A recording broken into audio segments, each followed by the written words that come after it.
Lombardi sweep.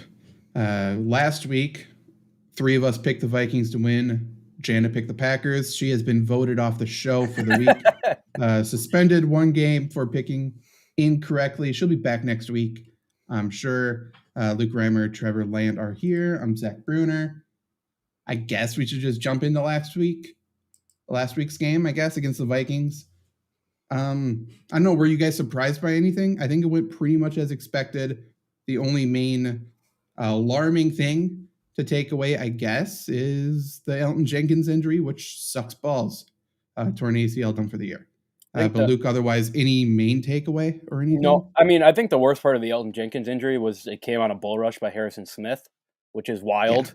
But just the main takeaway is I thought the secondary absolutely played just horrible. I mean, on that one where Adam Thielen caught it along the sideline, Rasul Douglas had no idea what was going on.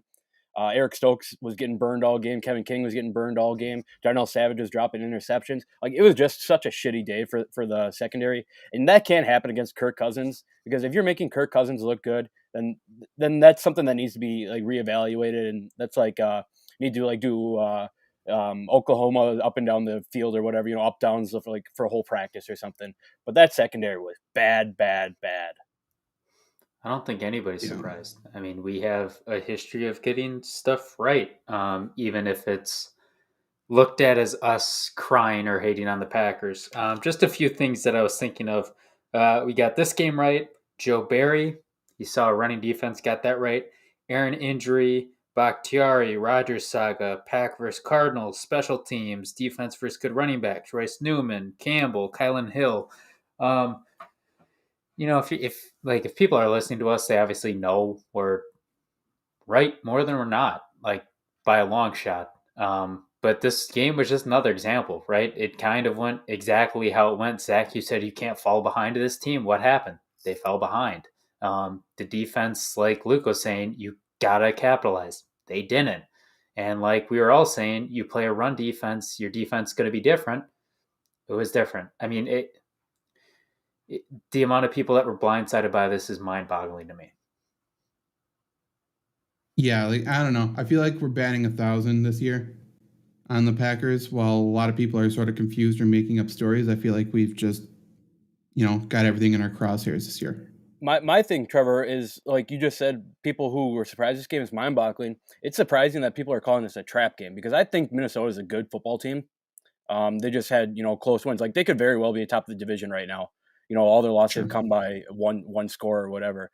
But I don't think, other than the secondary, I don't think there's anything like, maybe there's some bad things to take away, but this wasn't a bad loss in my mind. It's probably a game you should win, but Minnesota's not a bad football team. They know how to play football. This was a game that it seemed Mike Zimmer might be on the bubble, so he might have coached a little harder, whatever. But Minnesota's not a bad team. I'm not too worried about this loss. Yeah, trap game is funny to me too, right? Like, this team is a divisional opponent, so that already is bad. To anybody who thinks the Packers are ever overlooking the Vikings or the Bears, I don't know if you know what you're talking about, like, at all. And it was on the road too. Like, it wasn't even like it was at home. It was on the road in a packed stadium. What the hell do you think was going to happen, right? Like, the Packers are like, oh, we're playing a JUCO team. Time to just roll over them.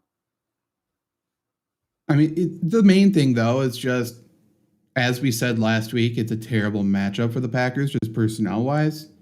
And that shouldn't be surprising. You look around at every second best team in the division, of any division, like, they're building their team to beat the best team. The Vikings have constructed their team to beat the Packers, who have been at the top of the division forever, right? So, like, okay, we need to get a good running game because the Packers never can stop the run. We need to get good wide receivers because the Packers secondary always has defensive lapses. They just aren't in the right place.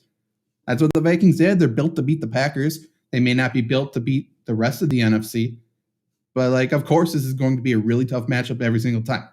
And it's in Minnesota. All the injuries to the Packers, like, that shouldn't be overlooked. They've been overplaying or outperforming, I would say, the injuries. I think their injuries aren't talked about by the national media as much as some other teams who have been plagued by injuries. But, like, the Jair Alexander thing, people already seemingly forgotten about outside the Packer bubble. That's an all-pro not playing. That's massive. Bakhtiari's an all-pro at left tackle. That's massive. Obviously, Elton Jenkins goes down the middle of the game. That's a big deal. Not to mention, we have 5 guys on the line of scrimmage and 5 guys 30 yards off the ball, and that's our defense. I'm not sure. Our secondary played bad, but I think schematic-wise, they just weren't really in a position to make a play. I'm not sure what that was, personally. Yeah, I think the craziest thing about this game, too, is, if Darnell Savage just catches the ball and completes the process, the Packers win that game, right? Like, they need to go, 30 yards and play for a field goal, and they probably get a touchdown, too. Like, it's not a bad game. The sky is not falling. It shows cracks, which, again, will Packer fans see it or paint it over on our next impressive win? That remains to be seen, but overall, not a horrible loss. You just hate to watch a game like that. Not to get us off topic here, but I still feel like that Darnell Savage interception was an interception because they always talk about, process, through the ground or whatever. I felt like he had 2 feet down and then his knee went down. Isn't he down there? And then the process doesn't even matter anymore? I think they don't. I think they call the process fully through the ground. Like, I think it's written in the rules specifically where it's like your knee can go down, but the play is not dead. The play is dead in a situation like that. Like, the ground can disrupt it. And I don't know. I think legally, or whatever you want to call it, what word you want to say, I think technically it's a drop, kind of like how technically Dez didn't catch it according to the rules at that point. Fair. I think the funniest thing was that looked like more of an interception than Kevin King's against Seattle. Yeah, and to me, it wasn't even close, too. Like, Kevin King, I thought for sure was going to be overturned. The Darnell Savage, I was like, that was close, and one stood and one didn't. So they still don't know what they're doing. We just need to get our D-backs at the jugs machine. We need to stop dropping fucking interceptions. Like, No when the kidding. opportunities are there, we need to capitalize. Also, short rant. What the hell took these guys so long to review that catch by Osborne with under 2 minutes left? Like, coaches can't challenge it. It was the easy, like, somebody's got to be fired for that. Like, I know it sounds drastic, but dude, like, that's your one job. Firing squad. That's a recall from last show. But it's like, that's your one job. Like, when in doubt, blow it dead. Like, it took, like, there was actually a time I was like, these bastards are really not even going to look at it, are they? Like, they should never be working a big game again if that's what they're doing. I agree. Looking at, I got Pro Football Focus to work, by the way. As I said that, it immediately said page went unresponsive. But I still have the stats up here. Not because I think their stats are good. I wanted to look at the snap counts, which I trust Pro Football Focus for. One of the few things. Kevin King started another game and still only played 26 snaps. Last week, it was a similar situation. He started and played 20, I believe. 2021, something like that. That's kind of weird. I understand start doesn't necessarily mean anything. It's just the formation that they're in, the package they're in.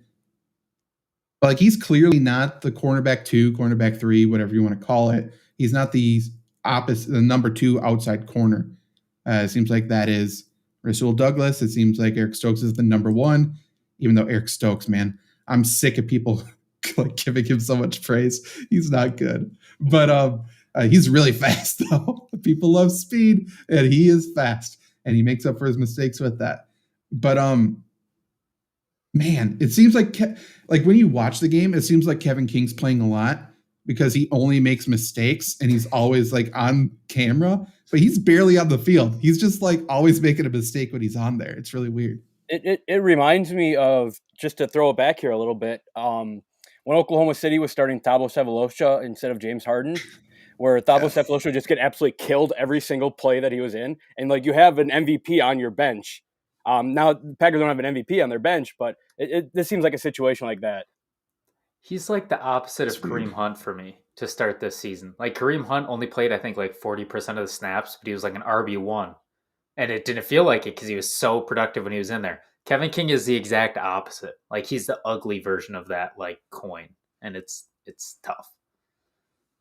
Yeah, he is not good. Let's talk about somebody who I apologize for not knowing him. I feel like he was just signed to the active roster this week because I'm pretty positive he was.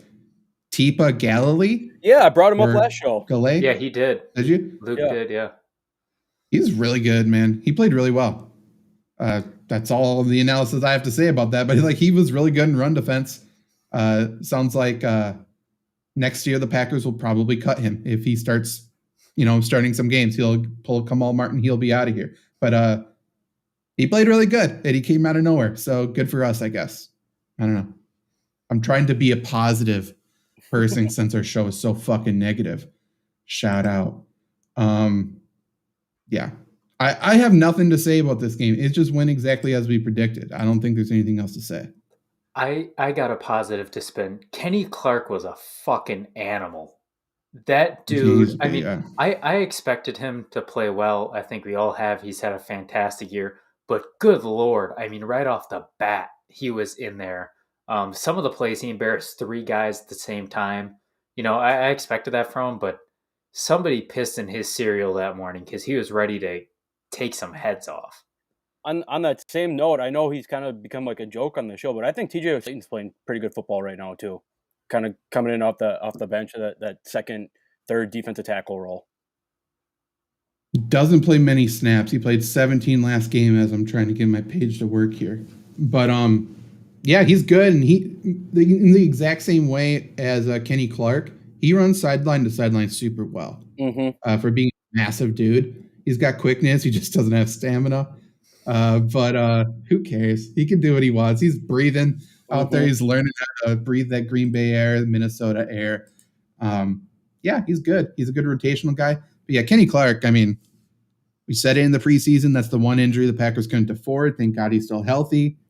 And if pressures and hurries are super important, like a lot of people are making them to be, I don't know what his number is, but he probably should be in the Defensive Player of the Year conversation because he destroys quarterbacks' pockets. He's very, very good. I would like to say before the analytical geniuses destroy us, we're not saying pressures aren't important. We are just saying do not base a performance solely off pressures. But we are saying hurries are stupid. So you can take that one, though. I am saying that. I wonder if this is, at the end of the year, depending on whatever the Packers do in the playoffs, whatever, if it comes out that Kenny Clark's playing on an injury, because he's been banged up a lot this year, it feels like, and he's still playing good football. I'm wondering if he's playing through injuries because it seems like, he's been the constant bright spot of the defense this year. I mean, defensive linemen usually are, right. So I'm sure he is. Looked like he got 5 hurries last game. Which brings his grand total to 37. He had 7 the week prior. He's just kind of been going crazy. Of course, he only has 2 sacks this year, and they both came in the game against Chicago. But yeah, he's been a monster. He's been an absolute monster. He's very good. That is the one time where people not paying much attention to sacks is actually good. Like, Kenny Clark should not be getting a ton of stats. He should just be, like you said, collapsing it. So I'm glad that, in that retrospect, not looking at just sacks is pretty good because obviously the eye test tells you he's on another level. Yeah, just really quick, not so I don't get called out by a co-host of another fucking podcast I host, Jake. But, like, pressures for interior defensive linemen is massive because, to your point, they collapse the pocket. A hurry is insane. For an edge rusher, they could do absolutely nothing and get a hurry. Like we talked about in the Seattle game, they had a 5-step left tackle drop without even making contact with the left tackle. Whitney Merciless gained a pressure, gained a hurry. And it's because the offensive line scheme. It's stupid. Hurries, pressures are largely, you just can't put much stock into them because it's so situationally based. And it doesn't matter. Interior defensive linemen are getting doubled, and if they make a pressure, get in the quarterback's face, that's insane. I mean, we literally all could have gotten a pressure on Russell Wilson in that game because, like you said, they weren't even engaging. No. Yeah, it's insane. Okay, I'm done with this Viking game. Before we get into the Rams, let's talk about Aaron Rodgers' COVID toe. As the Wall Street Journal and every Packers owner likes to talk about. Owner. Yeah. their 2.5 cent share. I want to start with this.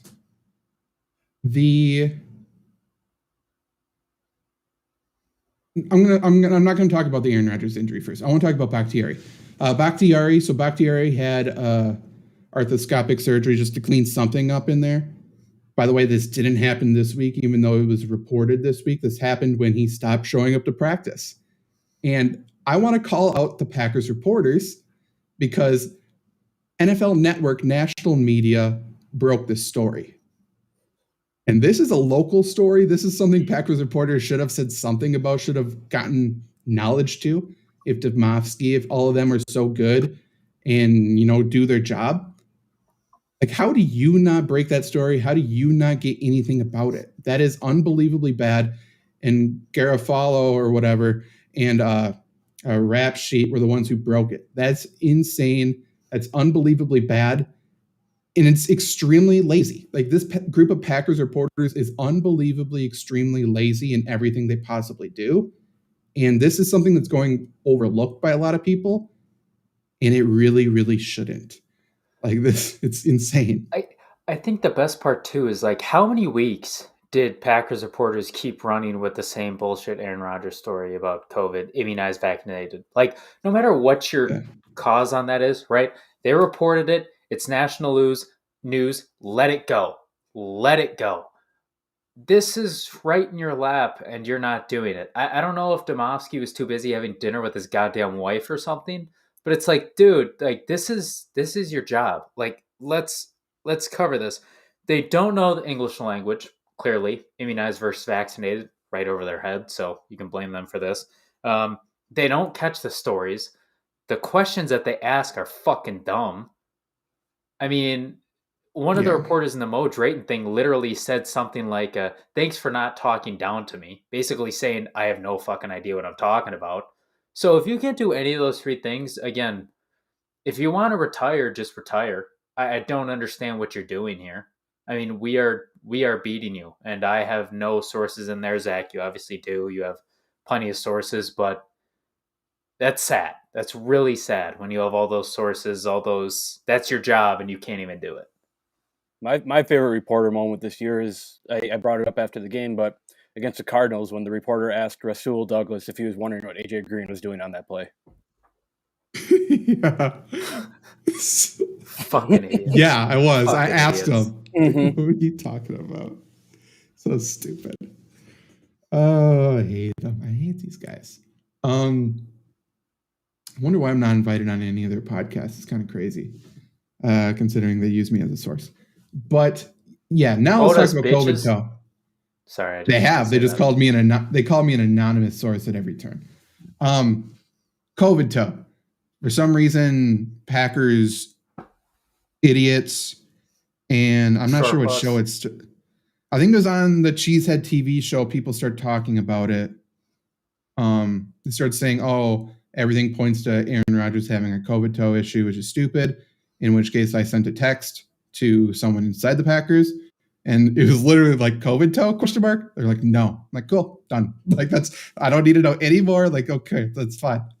And then obviously the Pat McAfee show yesterday, he's talked about how, 2 weeks ago, he said it was more significant than turf toe, which is not COVID toe. It's not a swollen toe. It's not a skin rash. If something like that would be listed on the injury report, then if someone has a rash on their arm, that would be listed as an arm injury. Like, that's not the same thing. So then it's more significant than turf toe. Yesterday he talked about it's a structural injury. It's a bone injury. Surgery is an option. And then the Wall Street Journal came on today and said, "Oh, it's COVID toe." He admitted it, and they wrote a huge story about it. And it's because he made a joke about it being COVID toe in the middle of the podcast. And they either just read a transcript of it, or they have no idea what a joke is, which is the take I'm going to go with, because these people are unfunny, untalented idiots in this industry. And and they ran with it. People still out there, I would assume, because they haven't retracted it, 80% of the people who initially heard the story still believes he has COVID toe. And even if they retract it and say something, that's not going to get heard. It's the first story that's going to get heard. So now they have this out there, more people turning against Aaron Rodgers, more false stories out there. And this happens over and over again because the media have made it a career out of saying shit, making up shit, and Rodgers not saying anything back so that everybody trusts the media. Unfortunately for the Wall Street Journal, 2 hours later, and he had his own press conference and he actually talked about it. This is one of the first times he actually talks about this shit and attacks the people who are making up shit. So let's just stop doing it because we're going scorched earth. Aaron Rodgers, he doesn't give a fuck about your clicks anymore. And all of a sudden now he's going to actually say, hey, you're a liar, apologize. And people still don't care. People still say, oh, Aaron Rodgers broke his toe. He's crying about it. Why you just play through a broken toe, Aaron? You're getting paid $40 million. You can do that. And that's not the point anymore. I would also like to point out is also the Milwaukee Journal Sentinel, those fucks. They did it too. I think, I don't know who did it first, but it's really ironic to me, and it's almost laughable. I mean, first of all, I mean, I think you guys also talked about it, but I know I certainly talked about it. You know, a lot of this immunized, vaccinated, I'm not going to get into it, but I said a lot of the reason this started is because Rodgers doesn't trust the media because they look for hit piece no matter what. What do they do the moment he comes back? They do it again. And the funny thing about it is all these people that were saying, you know, oh, Aaron, you're not a fucking doctor. Shut up and take the vaccine. Well, suddenly they know what his toe injury is. So it seems like we do have a lot of fucking doctors in the Green Bay Packer Twitterverse. So to those people, you're just hypocrites. There's no other way to put it. You're hypocrites. Understand what you're saying or shut the hell up. Just be better or don't say anything at all. And to be honest, I think the latter is probably better for you because you're embarrassing yourself, whether you see it or not. There's a good quote that I saw about it. You can't argue with stupid people. It's like playing chess with a pigeon. You'll win. It'll flip over the board, shit on the board, and prance around like it was right. You can't argue with these people. Stop embarrassing yourself. So you guys just took everything I had to say. So now I'm gonna tell you a story that I saw. He took his pigeon line that I was reading on Twitter today. I read something that said Rodgers broke his toe from doing dimethyltryptamine, some drug with Joe Rogan, and they were tripping out and partying in Rodgers' house. But I want to say if this is true, which it obviously isn't. If it's true, I think that just plays right into my theory that Rodgers was doing drugs with Miles Teller out in Hawaii. He was getting real high on that peyote out in Hawaii, man. I mean, they're not even trying to get it close, right? No. They don't even care if it sounds accurate. They're like, fuck it, let's put it out there. And half these have like spelling errors. They forget punctuation. It's like, dude, are you like a 12-year-old? Like, get better. The issue is there's no consequence for making up shit right now and being wrong, because now it's like, oh, okay, move on. We don't even need to retract our statement. Wall Street Journal got a shit ton of clicks. And by the way, their story was behind a paywall. So I would assume quite a bit of people paid. Like, that doesn't matter. So, like, again, and I say this, not like I used to never say this shit, but now it feels relevant to point it out. We're pretty much batting 1,000. We are, getting shit right again and again and again. And to the point where there's no consequences for what you say. It's the same thing. There's no positive consequences at this point anymore either. Because I dare you to find a more accurate Packers podcast out there and a more accurate like football analysis podcast, because we're doing shit every single week. Right? We've broke news and been quoted on ESPN as an anonymous source for Rob Domofsky. Like, it's unbelievable. Like, it doesn't matter. If you have the following, if you have the money, nothing matters right now. And it's unbelievably frustrating. And it's not going to change because Pro Football Talk, Wall Street Journal, I guess now, I don't know why they're getting in the sports game, but anybody else can just make up another story about Aaron Rodgers next week. Doesn't matter if it's based on any kind of fact, and it's going to get a shit ton of clicks, and it doesn't matter. It's the LeBron James effect. Bring up LeBron James at all, and you're going to get clicks. Like, it does not matter what you say. It's frustrating. I was going to say, not to get political, but it's kind of the Donald Trump effect. That too, yeah, of course. Donald Trump's in the White House. Every comedian has a Donald Trump joke. Right. Every company has an Aaron Rodgers story right now. Doesn't matter if it's based on fact. It doesn't matter if it's funny or interesting. But people are at least going to click it and form some sort of opinion on it for whatever reason. So if Rodgers, if Rodgers is doing the methyltryptamine with Joe Rogan, there's only 3 ways to get this drug in your body. It's ingestion, like you eat it, you snort it, or you inject it. What do you think Rodgers is doing? I bet he's injecting it through his toe. Yeah, that's probably how his toe got fucked up. Probably. Yeah. That's interesting. Well, you heard it here first. So I said we're batting 1,000, so we could just assume by probability and statistics that is correct based on everything else we've said. Anything else to talk about here before we move on to this stupid ass Rams game? Ram week. Just quickly, let me put out this tweet basically saying exactly what you just said, and hope anybody only if you quote him as an anonymous source. That's true.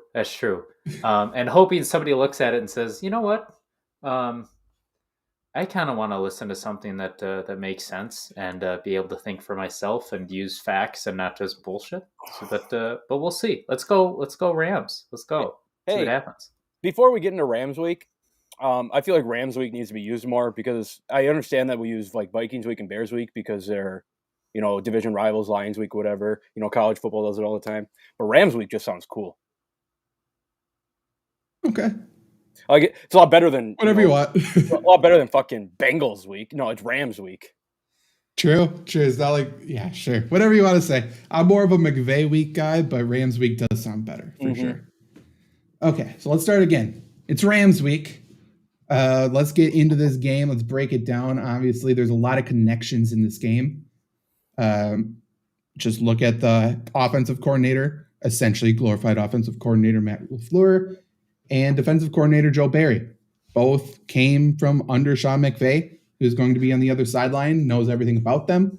Packers are running McVay's offense, and the Rams are running Joe Barry's defense.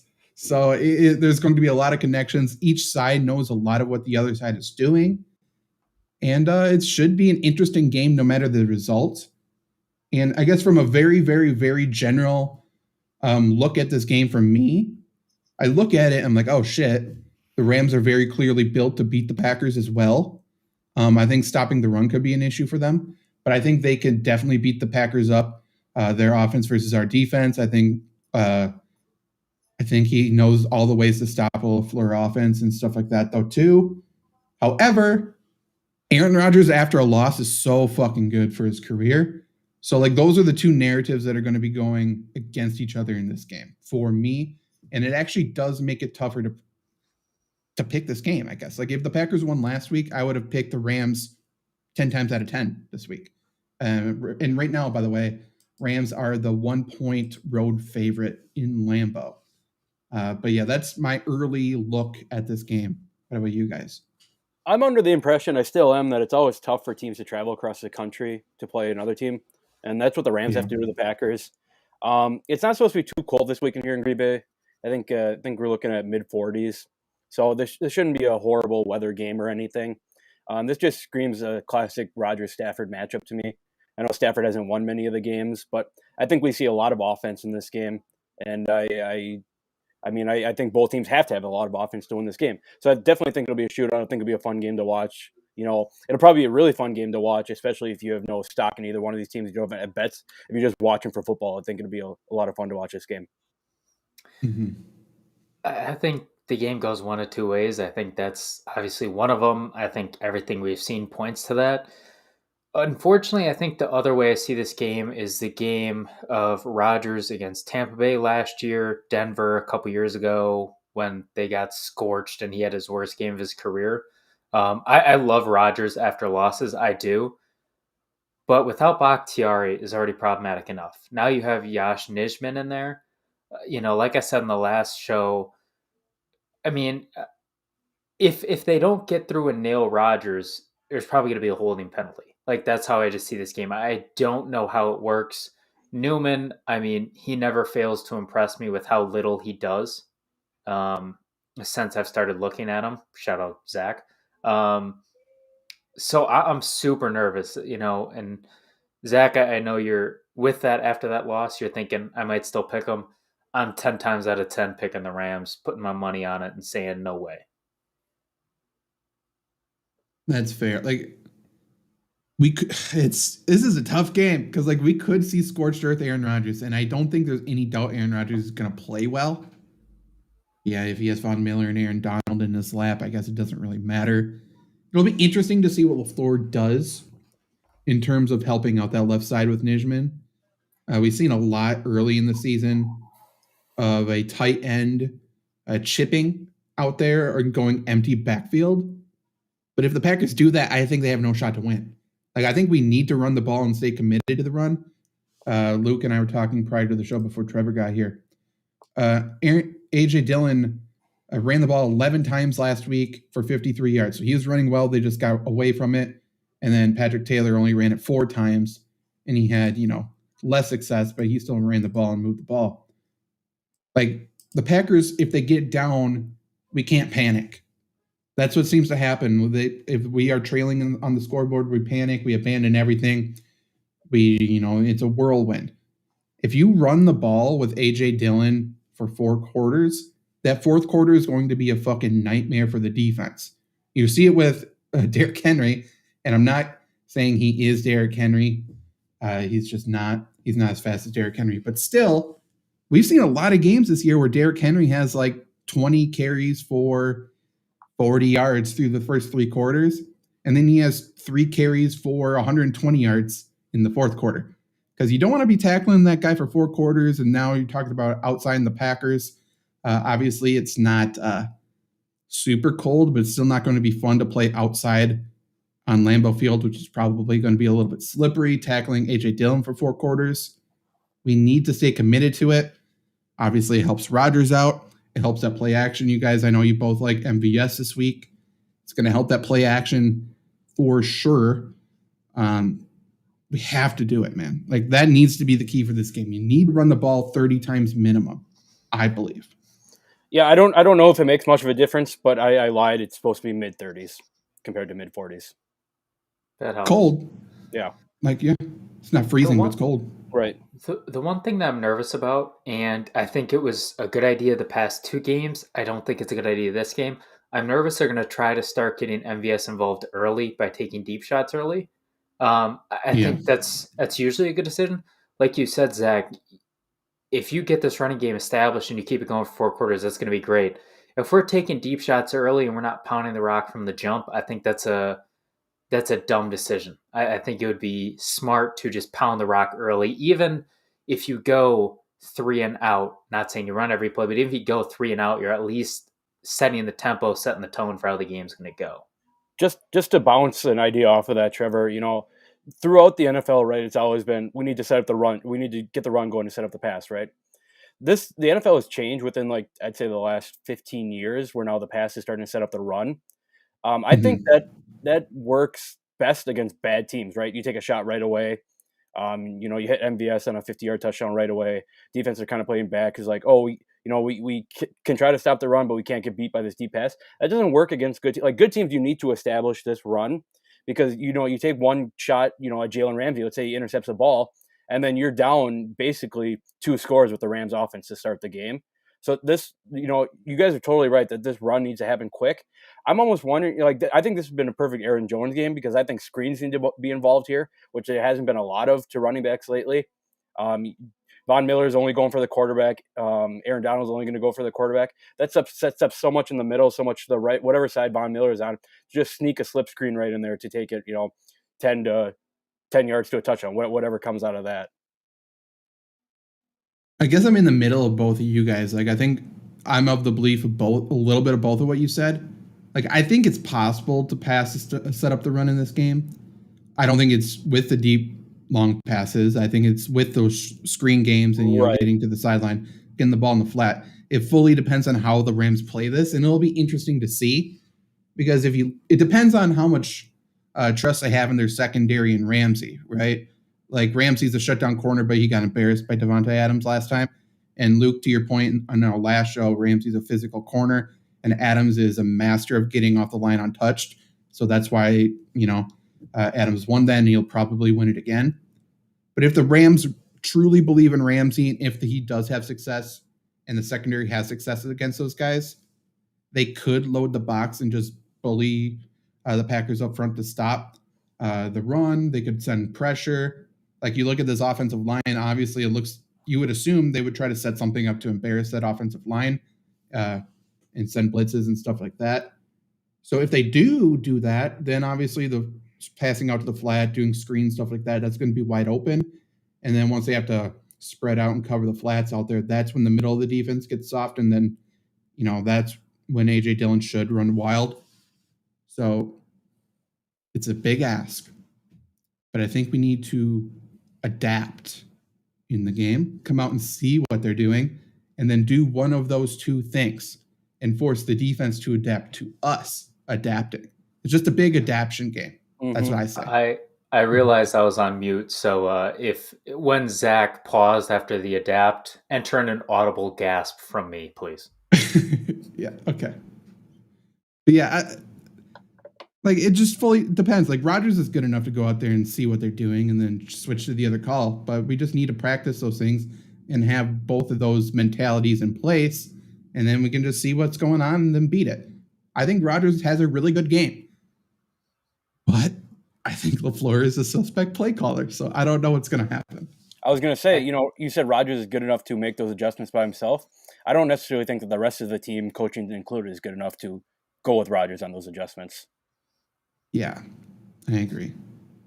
I think it's not going to happen. I think the best thing would be let Rodgers have reign of the offense the whole game, especially in the red zone, because red zone, against the Rams, you even settle twice with this defense, you might be screwed. I mean, if we're being completely honest, and that's not me being negative. It's just this offense is very good no matter what has happened the last two games. They haven't looked good, but let's not compare those defenses to ours, who has not been good when faced with a decent and consistent running attack. I think so too. Packers have been settling for field goals a little bit lately, and we know that hasn't worked out. Like, the Rams aren't a team that you can beat with field goals. There has to be touchdowns in this game. I think we're going to see a lot of, going forward on 4th and maybe 5, within the 30-yard line. I think the Rams are also a team not built to stop teams in the red zone. Right. Like, if you have a good play caller. I think if you run the ball against them 3 times on 1st and goal, I think you're going to score. But if you pass it on 1st and goal and then you get nothing, so it's 2nd and goal, 2nd and long, 2nd and 10 from the 10, that's when they get in trouble. That's when they can start bringing pressures and stuff. But like I've said about this Rams team, like, they are a finesse football team on defense, at least. Like, Von Miller, Aaron Donald, they're great at what they do, but they're finesse. If you go straight at them, I think you're going to beat them. And we saw this with the Packers against the Rams last year. We all remember when Elton Jenkins made Aaron Donald cry. That's because he went at him.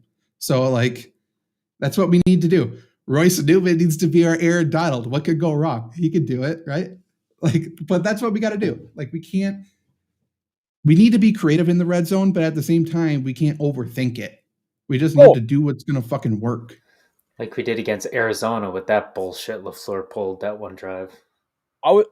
Just going off that creativity, I forgot I was going to bring it up last game. That option that they did with Cobb and A.J. Dillon was awesome last game. I would imagine if they're faced in certain situations like that, we see a little bit more creativity. Obviously, you can't get too creative because you don't know nobody ever knows what the fuck's going on. Players aren't going to know. Then you get a little, whatever. But I would imagine we see a couple plays like that, or maybe even not even a flea flicker, but something not totally trick play, but a little more creative than the Packers have been doing. Yeah, it feels like at times, like this team, you just look at the screen and you're like, play action. Like, you just feel it. So for seeing that, I was like, it took me by surprise, and I'm watching them forever, so I can only imagine how the defense felt about that. We also have been calling, I think all season long, I think preseason, we're saying this team needs that, get a gadget player, do some jet sweeps and stuff like that. And EQ looked good doing that kind of stuff last game. And if he can be that guy going forward, great. I would love to use him in that way until he gets hurt, which is probably coming. But Like that's what we want. That's what people, not us, thought that Randall Cobb 2.0 was going to do when we drafted him. And then we found out he runs a 6 flat 40 and he can't necessarily be run on a jet sweep. And then we bring in Randall Cobb, which is a nice addition to the offense, but we can't use him on jet sweeps. He's old and definitely lost a step. So EQ is kind of the only guy. I don't know why we don't use MVS for it, but EQ is good at it at least. Imagine being that Clemson reporter who said Amari Rodgers was Randall Cobb, and he watched him for 4 years.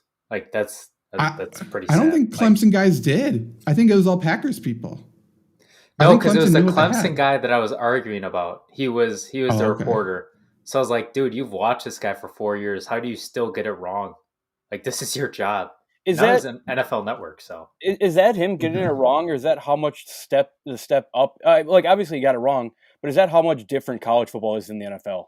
I think it's ACC football in particular. Yeah, right. He looked fast against Boston College. Yeah. I don't know what you guys are saying. Yeah, Wake Forest. Congratulations. Yeah. Right. Yeah, that's fair. But even still, he wasn't that fast in college. But he was, to your point, though, he was definitely better. But yeah, like that. So we went over, like, that's my key for this game. We just need to run the ball and stick to the run. Obviously, we don't need to be ignorant or stubborn about it, but we can't abandon it like we did last game, especially when it's effective. Luke, what's your overall key for the win here? So to me, it's obviously it's getting after Matt Stafford because, like I said, this is going to be an offensive showdown. All the people who want to sound smart about football, they say that Matt Stafford, is really underappreciated. Like, yeah, everyone knows that Matt Stafford's really underappreciated, right? But he is very good in the pocket. He's not, I wouldn't say he's great outside of the pocket. Like, if you get him to move a little bit, he's going to throw up those ducks. He doesn't really have that guy that he can launch deep to on this team. That's kind of in single coverage, like he had Calvin Johnson, obviously he comes to mind. But you get Matt Stafford running a little bit. I think it helps out the defense so much because Rams are going to score points. This game just comes down to, who's going to make the first mistake and who's going to capitalize off that mistake. And I think, if you're getting pressure inside from Kenny Clark, which you've been doing all year, kind of what they did to Kyler Murray, I think that needs to happen. I think this is a game where you might run some delayed blitzes or some stunts inside, moving some guys around. Just can confuse Matt Stafford a little bit because if he gets time, he will sit there and carve up this defense. I'm going to go a little off on the wait, Trevor, key of the game. Before you go, I also have another key. Is you need to make your field goals. You think so? A good key. and extra points now. Don't forget extra points. We could try it. Right. Didn't matter against Cincinnati, so or Minnesota. Yeah. Just ask Minnesota. Right. Yeah. I think the key is actually to stop Leonard Floyd. Obviously, Aaron Donald, all these guys are really good, but from everything that I've seen over the past few years when Leonard Floyd has been there, when he starts getting going, like when he starts moving, the defense really hits another gear. Like Donald, Von Miller, they're going to get theirs. Jalen Ramsey, he'll have some great plays. But when Leonard Floyd starts making plays, this team hits another gear. And when that defense hits this gear, I don't think anybody can beat that defense. That's a good call.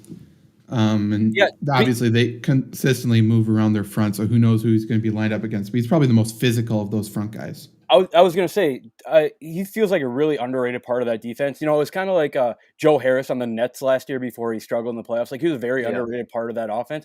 Like, Leonard Floyd I think is a great football player. He's very underrated because everyone looks at, Ramsey, Von Miller, Aaron Donald. But Leonard Floyd's still a stud. He was drafted in the first round for a reason. Leonard Floyd's the Joe Harris of this Rams team. Right. I agree. He wasn't drafted first round to, like, the Packers. Shout out Rashawn Gary. It was to the Bears, who very good at defense. I assume Rashawn Gary plays this week too, by the way. Which, again, is that good? Is that bad? I don't know. But whatever. We'll get his one arm. It's a body. So yeah, but I don't want to get rid of that. I don't want to get Isaiah McDuffie. Yeah, I don't want to get rid of that Galilee guy for him though. I want to keep him. Yeah, get rid of somebody else, please. Even though I know that's exact. Let's get rid of, who is that? Trevor Davis? Is that tight end's name? Why is he here? Go away. Trevor Davis. I think. Yeah. Yeah. That's every Packers fan's reaction when they hear him. Not sure. Trevor Davis Is was that a his receiver name? we used to have. Yeah, what's his name? This It's guy's got a something. weird name. It's like the most basic shit ever. I It's know who you're very, talking very about. white. I'm gonna find it really quick. 'Cause he was the failed tight end from the Rams. Pro Football Focus sucks, dude. Let's. They keep freezing. Okay, I'm gonna go to ESPN, a trustworthy source, Yeah, okay. to find. Tyler Davis. Tyler Yeah, Davis. Tyler Apologies. Davis. It's the same thing. My bad. Yeah, I thought so. Trevor Davis No, was the receiver, though. Yeah. My name is Trevor. My parents almost named me Tyler, which means it's the same name. That's a takeaway from that story. It's just math, baby. Like Yeah. that's how that works. Simple algebra. Yeah. I feel like I was going to say something else, but I don't remember. So Tyler Davis was drafted by Jacksonville and then was cut the same year he was drafted. Is that someone we really want on our team? If you're getting cut by Jacksonville your rookie year. We signed him for special teams, and he was bad at special teams with Jacksonville. And then now he's playing snaps on the offense. There's no reason. Give those to anybody. Anybody else. Hear me out. What if he is on this team because him and Joe Barry and a couple other guys have a powwow, and it's called players and nepotism or something like that, and they just all talk about how did we get here and why are we here and how to make the most of this opportunity before people find out we're frauds, that kind of stuff. It's unbelievable. Like, one, where did you find him? And then two, why did you find him? And then three, why did you decide to bring him in? Like, they actually thought it was Trevor Davis, like us, and then he showed up and they're like, well, guess we're going to play him. Yeah, it's like the equivalent of like taking a 7th round guy out of fucking Northeastern Technical Missouri University or something. Like, why are you even scouting these people? Yeah, screw it. You just offended a lot of people from Northeastern Technical Missouri University, whatever the hell you said.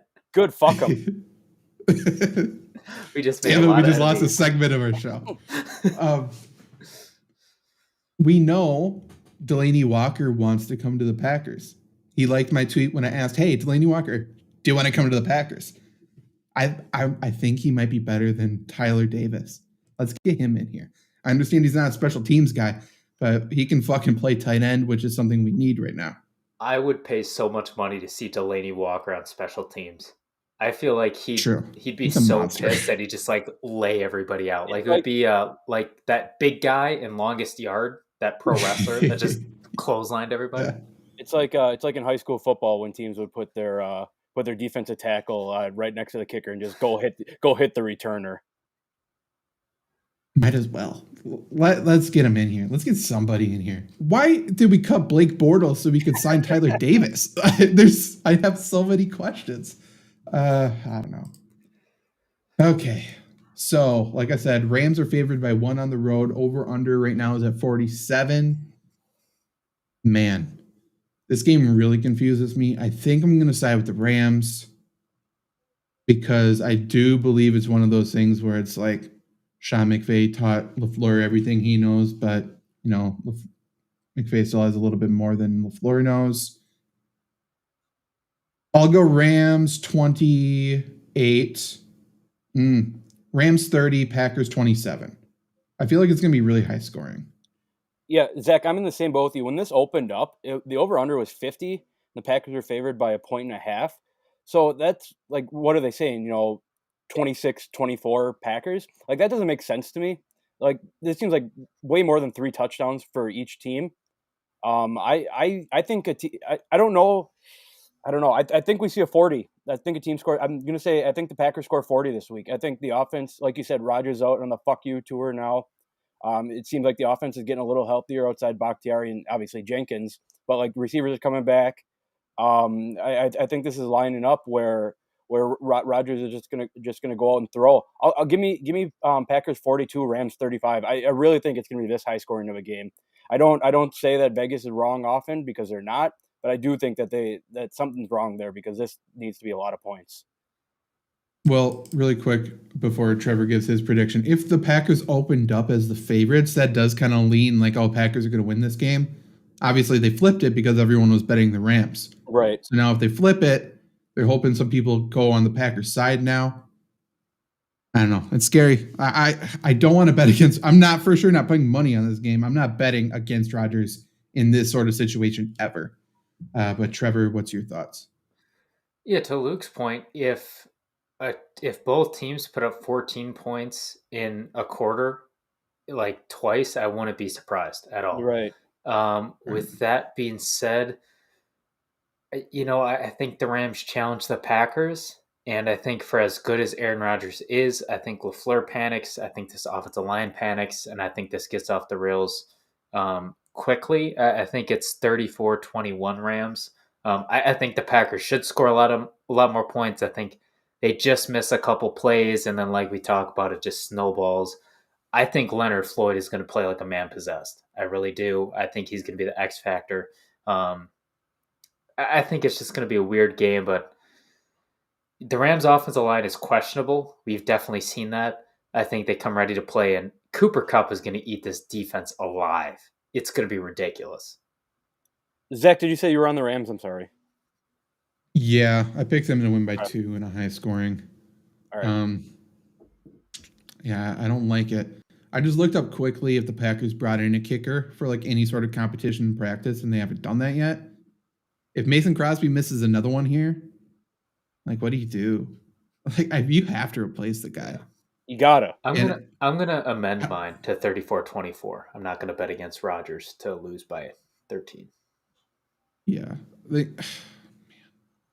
I don't think this situation is Crosby's fucking fault. That's what I'm mad about this. Like, the long snapper wasn't great, Hunter Bradley. He wasn't great. But all of this shit happens now because we replaced the long snapper. He happens to be worse. It throws off the timing and operation of everything there, which is a very crucial operation that happens within a second that you need chemistry with.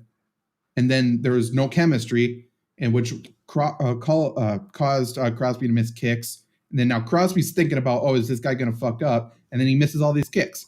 Like, we made a bad situation worse, and it's really frustrating. Like, leave the shit alone. But now we can't fix it. Like, it sucks, man. Yeah, I'm really frustrated with this. I'll never understand replacing a kicker on a one-loss team in the middle of the season to save $200,000.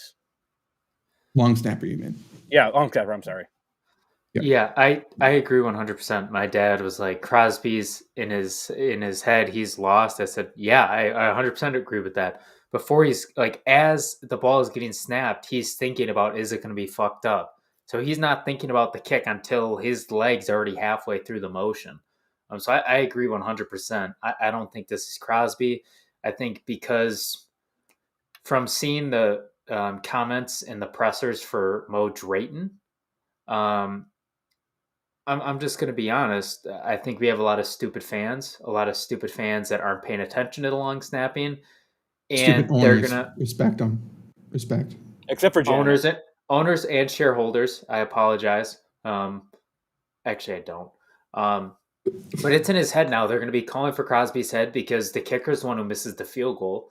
Not the long snapper, and Holder has nothing to do with that.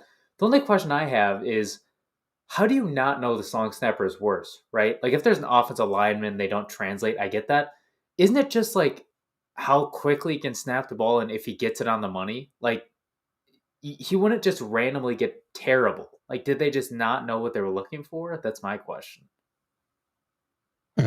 It's a little bit more complicated than that because, like, it needs to be like in the exact spot rotational wise, like where the laces are even. Like, it's insane. But like, clearly this guy's worse.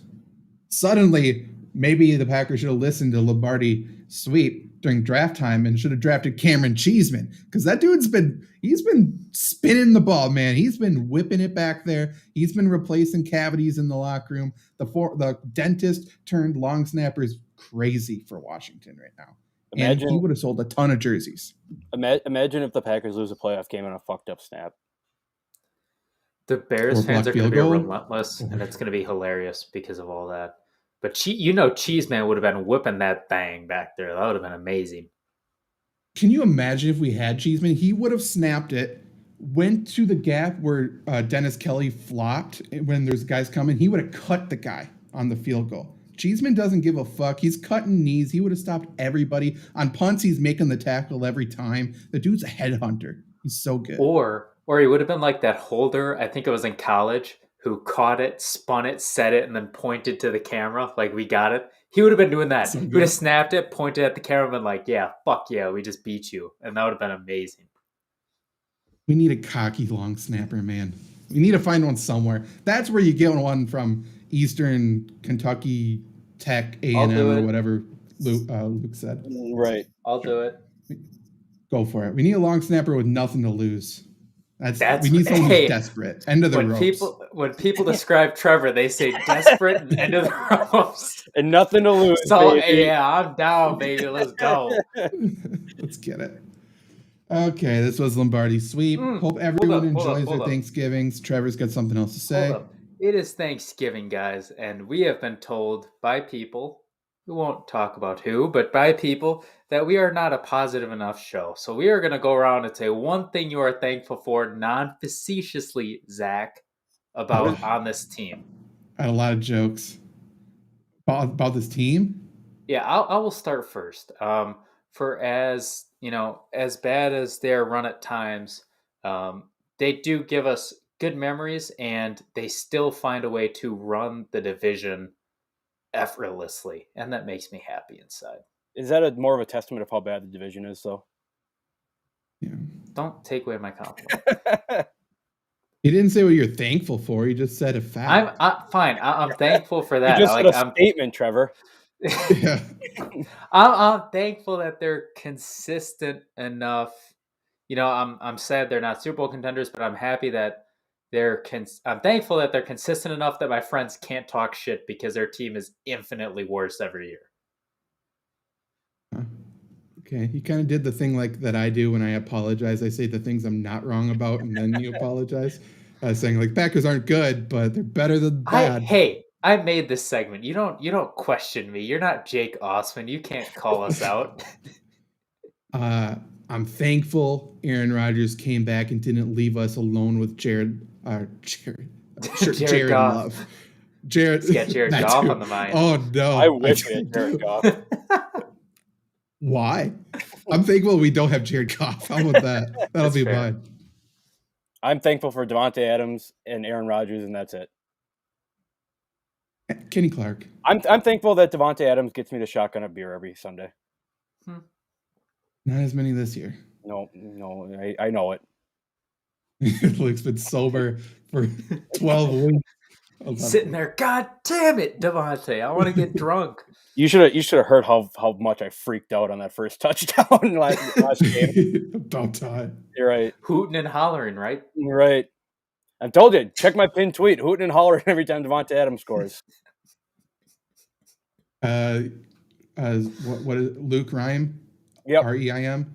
Yep. Okay. All over. It does not matter. Doesn't Trevor matter. Ladd too. We got to this last show. Yeah, okay. And then find Lombardi Sweep on Twitter. You can watch us live. Oh, Jan, 2 H's, Jan, I believe. Yep. But you can find us on the Lombardi Sweep Twitter, YouTube, Flurry Sports YouTube, Flurry Sports Facebook page, live every Wednesday night doing these shows. Subscribe, share the show. We would be thankful, Trevor, if you did that. And we will be back next week. Later.